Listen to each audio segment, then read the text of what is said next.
धनिया के हमरा सुनी पहली पहली बार आ ले गईले अपना घरे विदा करा के सार। अब विदा करा के सार जान हमरो ले गईले, विदा करा के सार जान हमरो ले गईले। आहित होके अनहित हमरा साथे उ कइले। आ धन के नैहर गईल बढ़ा दहलस परसनिया आ तड़पे मनवा कब सन मुका जैती धनिया। आ घर में कतही से जबे थाकल हम सरकार आई तब के का कही भकदे लगे अन्हार। अरे बाप रे कमजोरी हो गया। अब भकदे लगे अन्हार ओलम कतही ना पाई बिना बिछौना पलंगे पर चित्ते बाहर आई। मनवा डर बस, मनवा डर बस दसों दिशा में लागे भर में। आ कैसे हुई है धनी हमरो नैहर का घर में। चिंता सतावता है। मन में सदा बनल रहे बस रानी के चित्र।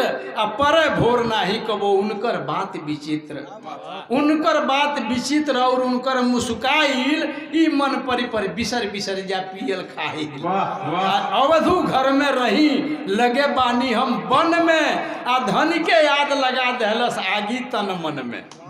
ये कविता लिख के हम सुनौनी जब गंगा चैनल से, तो वो चैनल कथी टीवी के माध्यम से वो कवितावा चल गई हमरा ससुरारी। आ ससुरारियों के लोग सुन लियो।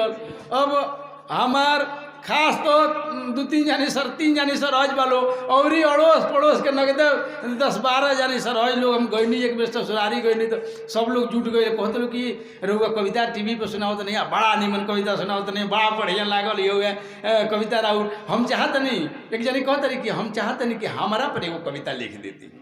एक जनी कहते रही ना हमारा पर लिख दी, एक जनी कहते रही हमारा पर। अभी लगातार जब 5-7-10 जनी जब कहे लगल हम कहनी तो दहते नहीं रात भर लिखते लिखते हम मर जाइए। कितना कविता लिखे हो कितना लिखी हो। तो एक जनी बड़ी खूबसूरत रही कहनी चली चली नहीं पर रहुए पर 4 लाइन हम मार देता नहीं। और ओकरा बाद से अगर डिमांड हुई बाकी सबके ऊपर लिखाई तो खुश हो गई। कहते हाँ हमरा पर लिखाया कि चाहिए, हमरा पर सुनाई। तो हम कहनी कि बाड़ू मिलल सुतार से, बाड़ू मिलल सुतार से सरहज सुघर हमार। बाड़ू मिलल सुतार से सरहज सुघर हमार। आ चुरैलियो जासन लाजा तोहरो रूप निहार। बाड़ू मिलल सुतार से सरहज सुघर हमार। आ चुरैलियो जासन लाजा तोहरो रूप निहार। आ तोहरो रूप निहार जगे कौवन में पानी। तोहरो रूप निहार जगे कौवन में पानी।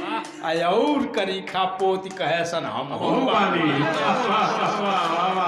आ कई हफ्ता पर मारेलू घर में झाड़ू।